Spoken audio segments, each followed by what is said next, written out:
अस्सलाम वालेकुम dear candidate. Shabana नवाज़ official YouTube channel जे तवसो सां तव्हां सां मुखातिब आहियां। डियर कैंडिडेट्स, अॼु पाण दर्सी किताब क्लास दर्जे 3 जे ॿियो नंबर क्लास में पढ़ंदासीं। पहिरीं पाण तक़रीबन 10 खां 11 सबक़ पढ़िया हुआ जेके 43 सवालनि ते मुश्तमिल हुया ऐं हिनमहिल पाण ॿियो क्लास जे बारे में पढ़ंदासीं। ॿिए क्लास जो जेको पहिरियों सबक़ आहे उहो आहे क़ाइदे आज़म नज़म आहे। ठीकु आहे। हिन जो सुवालु आहे त क़ाइदे आज़म कंहिंजो लिखियलु आहे? अली मोहम्मद मजरू, कादिर बख्श बेदल, इमाम इमदाद हुसैनी या मोहम्मद मोहसन बेकस। उनजो सही जवाबु आहे अली महमद मजरू। उनखां पोइ आहे मिस्किन जहान ख़ान खोसो किथे ॼायो? कोहिस्तान में, थरपारकर में, गंबट में या हालाणी में? उनजो सही जवाबु आहे थरपारकर में। थरपारकर जे ॻोठु सामी जे वेरे में ॼायो वेरी में ॼायो हो न मिस्किन जहान ख़ान खोसो। उनखां पोइ आहे त मिस्किन जहान ख़ान खोसो पाण खे मिस्किन छो सॾाईंदो हो? ग़रीब हुजण जे करे, मिस्किन हुजण जे करे, ग़रीबनि जो हमदर्द हुजण जे करे या पैसा न हुजण जे करे? उनजो सही जवाबु आहे ग़रीबनि जो हमदर्द हुअण जे करे न मिस्किन जहान ख़ान खोसो पाण खे मिस्किन सॾाईंदो हो। ऐं मिस्किन जहान ख़ान खोसे जी सवानह उमिरि लिखिया महमद बख्श मजनू, जेका इलाही मशहूरु ऐं मारूफ़ सवानह उमिरि आहे सिंधी अदब में न। मिस्किन जहान ख़ान खोसो जी मोहम्मद बख्श मजनू सवानह उमिरि लिखी हुई। उनखां पोइ आहे त मिस्किन जहान ख़ान खोसे स्कूल क़ाइमु करण लाइ छा कयो? पंहिंजा ज़ाती पैसा ॾिनई, पंहिंजो घरु ॾिनई, पंहिंजी ॿनी ॾिनई या दुकानु ॾिनई? उनजो सही जवाबु आहे पंहिंजो घरु ॾिनई। उनखां पोइ आहे त हिंदू धर्म वारा ॾियारी छो मल्हाईंदा आहिनि? हीअ थोरो डिटेल में हुयो, हिनखे लाइ मूं हिनखे MCQS न कयो आहे। तव्हां थोरो डिटेल में सम्झो त वधीक बहितरु रहंदो। श्री रामचंद्र पंहिंजे मुखालिफ़ रावण खे जंग में हाराए पंहिंजी घरवारी सीता सां गॾु पंहिंजे मुल्क मोटियो। जंहिं ॾींहुं पंहिंजे शहर आयो त संदन शान मान में उन ॾींहं ते सभिनी हिंदुनि पंहिंजा घर सिंगारिया ऐं ॾीया ॿारिया। उनखां पोइ हर साल हिंदू उहे ॾिण या उहो ॾींहुं मल्हाईंदा आहिनि ॾियारी जो। ठीकु आहे। उनखां पोइ आहे त अचो अव्हां जी दिलि विंदरायां नज़म कंहिंजो लिखियलु आहे? अदल सुमरे जो, अल्ताफ़ अब्बासी जो, इमदाद हुसैनी जो या शेख अयाज़ जो? उनजो सही जवाबु आहे अदल सुमरो या अदल सुमरे जो लिखियलु आहे। उनखां पोइ अहमद गैराबाद बनीअ में जंग जी वाढी छो कई? चांदीअ जी देॻ कढण लाइ, चांदीअ जी देॻ कढण लाइ, सोन जी देॻ कढण लाइ, सोन जी देॻ पूरण लाइ या सोन जी देॻ ॾिसण लाइ? उनजो सही जवाबु आहे सोन जी देॻ कढण लाइ। उनखां पोइ आहे त अहमद जे मरिहायत पीउ जो दोस्त चाचा कासिम अहमद खे सोन जी देॻ न लभण खां पोइ संदसि कहिड़ी मदद कई? चाचा कासिम ज़मीन खे पाणी ॾियारे ॿिज ऐं भाण ॾियारण में अहमद जी मदद कई। ठीकु आहे। इनखे मां एज़ इट इज़ ईअं ई रखियो आहे। उनखां पोइ आहे त चंड में जेकी दाग हूंदा आहिनि उहे छो ॾिसण में ईंदा आहिनि? चंड ते जबल आहिनि उनजे करे ॾिसण में ईंदा आहिनि। चंड ते गारूं ऐं खायूं आहिनि उनजे करे ॾिसण में ईंदा आहिनि। चंड ते ककर आहिनि या चंड ते जबल गारूं ऐं खायूं आहिनि? उनजो सही जवाबु आहे त चंड ते जबल गारूं ऐं खायूं आहिनि, उनजे करे उहे परे खां असांखे दाग़नुमा ॾिसण में ईंदियूं आहिनि। ठीकु आहे। उनखां पोइ आहे चंड कॾहिं नंढो त कॾहिं वॾो छो नज़र ईंदो आहे? उनजो जवाबु थोरो लेंदी हो, इन लाइ मूं उनखे एज़ इट इज़ रखण लाइ मुनासिबु सम्झो त जीअं तव्हांजे नॉलेज में इज़ाफ़ो थिए। त चंड असांजे ज़मीन जे चोतरफ़ फिरे थो ऐं वक़्त सां गॾु पंहिंजी जॻह बदिलाईंदो थो रहे, जंहिं सबबु चंड ते सिज जी रोशनी कॾहिं घटि त कॾहिं वधि पवे थी। उन करे चंड कॾहिं नंढो त कॾहिं वॾो नज़र ईंदो आहे। उनखां पोइ आहे त निखट छा खे चइबो आहे? ऑप्शन ए तारनि जे मेड़ खे, तारनि जे कतार खे, तारनि जे ट्रखड़ खे या तारनि जे ॿिनि हिसनि खे? उनजो सही जवाबु आहे तारनि जे मेड़ खे। तारनि जे मेड़ खे निखट चइबो आहे। ठीकु आहे। सिंधी ॿोलीअ में तारनि खे कहिड़े नालनि सां सॾियो वेंदो आहे? हीअ जेके नाला हुया उहे मूं सभु रखिया। इन लाइ जो ईअं त मां कयां त इलाही इन जा मारूज़ी ठही वञनि हा। कती, टेड़ू, भट्टू, खट ऐं विछू। ठीकु आहे। सिंधी ॿोली में तारनि खे इन्हनि नालनि सां सॾियो वेंदो आहे। उनखां पोइ आहे ख़लाबाज़ छाजे ज़रिए चंड ते पहुता? तेज़ रफ़्तार ख़िला जे ज़रिए, तेज़ रफ़्तार जहाज़ जे ज़रिए, तेज़ रफ़्तार लॉन्च जे ज़रिए या तेज़ रफ़्तार रॉकेट जे ज़रिए? उनजो सही जवाबु आहे तेज़ रफ़्तार रॉकेट जे ज़रिए। उनखां पोइ आहे शबनम ऐं नूरी शमीम जी कीअं मदद कई? बीमार थियण सबबु शमीम जे स्कूल न अचण करे शबनम ऐं नूरी उन जो पढ़ाईअ जो कमु पूरो करायो ऐं इम्तिहान जी पिणु तयारी कराई। ठीकु।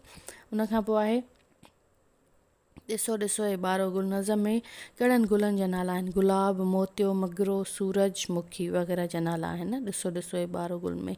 उन खां पोइ हीउ थोरो इलाही इहो आहे यादि करण जहिड़ो, ॾाढो सुठो लेसन आहे, इंफॉर्मेटिव आहे।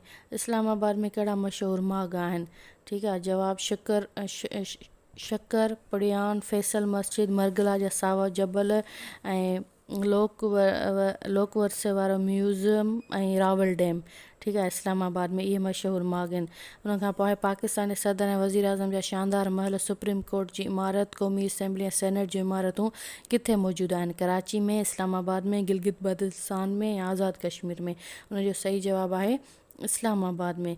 उन खां पोइ कोहमरीअ खे जन्नत जो टुकड़ो छो चवनि था? उन जो जवाबु आहे त को दिलचस्प नज़ारनि, ख़ूबसूरत रस्तनि, वणनि, गुलनि, घुमण जहिड़नि मागनि, बाज़ारनि, दिलि खे वणंदड़ मौसम। मतिलबु त ख़ुदा जी कुदरत ऐं उन जी सूंहं खे ॾिसी करे कोहमरीअ खे जन्नत जो टुकड़ो चवनि था या चयो वेंदो आहे। ठीकु, उन खां पोइ आहे जेका बर्फ़ पहाड़नि ते सदाईं ॼमियल रहे। ठीकु आहे, जेका बर्फ़ पहाड़नि ते सदाईं ॼमियल रहे उनखे छा चइजे थो? ग्लेशियर, बर्फ़ जो पहाड़, साइचन या जम्मू कश्मीर? उनजो सही जवाबु आहे ग्लेशियर। जेका 12 ई महीना ॼमियल हुजे उनखे ग्लेशियर चइबो आहे। ठीकु आहे, धरतीअ जो मथाछिरो कहिड़ीअ तरह आहे?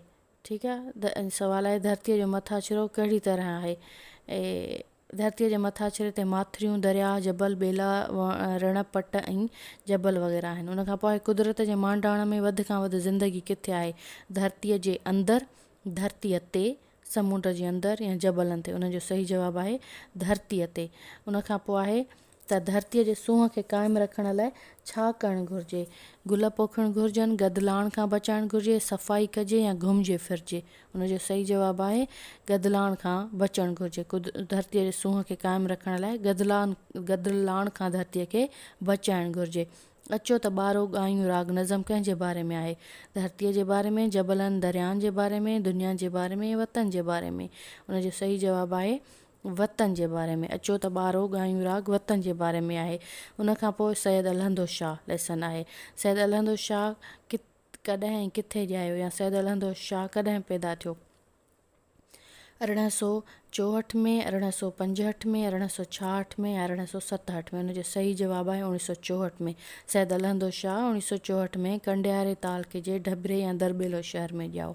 ठीकु आहे, कंडियारे तालके में। सैयद अलहंद शाह जो सभ खां वॾो यादगार कारनामो कहिड़ो आहे? हिन ग़ैराबाद ज़मीन ते ढल नौबत माफ़ कराई जंहिं सभु माण्हुनि जूं ग़ैराबाद ज़मीनूं ज़ब्त थियण खां बची वियूं।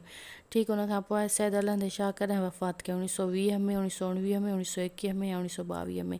उनजो सही जवाबु आहे 1919 में। सैयद अलहंद शाह 1919 में वफ़ात कई। अच्छा, हीअ सवाल एज़ इट इज़ मां रखिया आहिनि। ठीकु आहे, रत जा रिश्ता कहिड़ा हूंदा आहिनि? माउ पीउ, भाउ भेण, चाचा मामा, सोट मारोट वग़ैरह रत जा रिश्ता हूंदा आहिनि।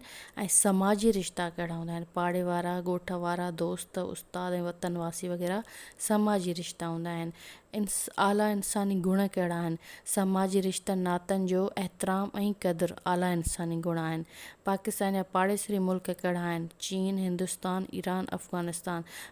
चीन जो सरकारी नालो छा आहे? पब्लिक जमहूरिया चीन, रियासत जमहूरिया चीन, जमहूरिया चीन अवामी या अवामी जमहूरिया चीन? उनजो सही जवाबु आहे अवामी जमहूरिया चीन।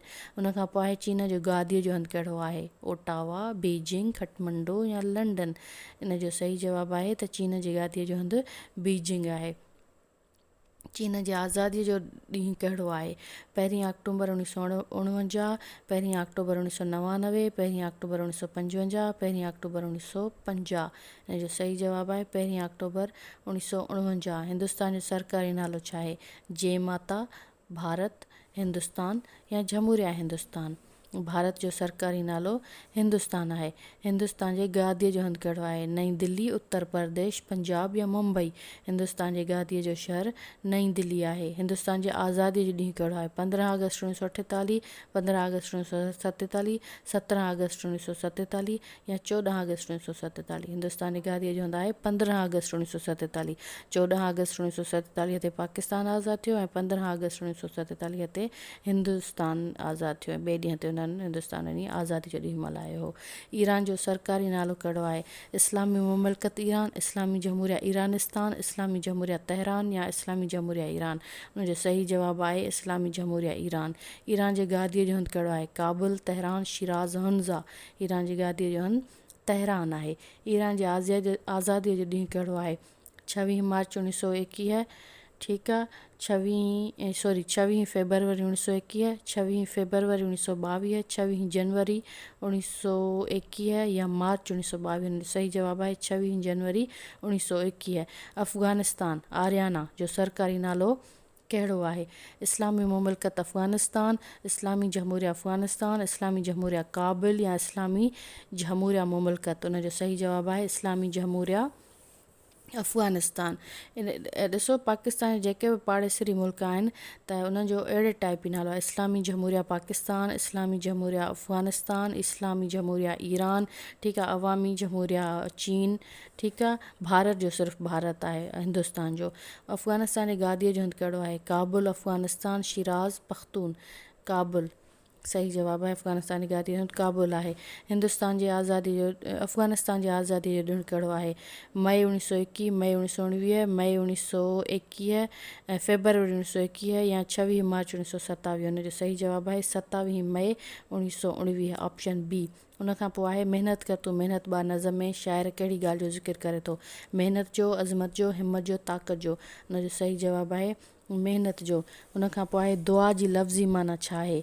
दुआ जी लफ़्ज़ी माना आहे घुर, सॾु, मुनाजात या मग़फ़िरत वग़ैरह। इहे हुया क्लास 3 जा कुझु अहम सवालात जिन खे मां कोशिशि कई आहे त ॿिए क्लास में कंप्लीट करे सघां। इहे तक़रीबन 87 सवाल हुया। मुंहिंजा पहिरीं क्लास में 44 सवाल आहिनि, ॿिए क्लास में 87 सवाल आहिनि। मूं पूरी कोशिशि कई आहे त जेके अहम सवाल आहिनि उनखे क्लास में जॻह ॾिजे ऐं इंशाअल्लाह ताला जल्द वरी ॿिए क्लास में मिलंदासीं। इन क्लास जे हवाले सां पंहिंजी राय ज़रूरु ॾींदा। शबाना नवाज़ ऑफिशियल्स खे सब्सक्राइब न कयो आहे त सब्सक्राइब कंदा ऐं जेकॾहिं क्लास पसंदि अचे थो त यार लाइक त पोइ असांजो हक़ु थिए थो न क्लास खे लाइक कंदा ऐं शेयर ज़रूरु कंदा।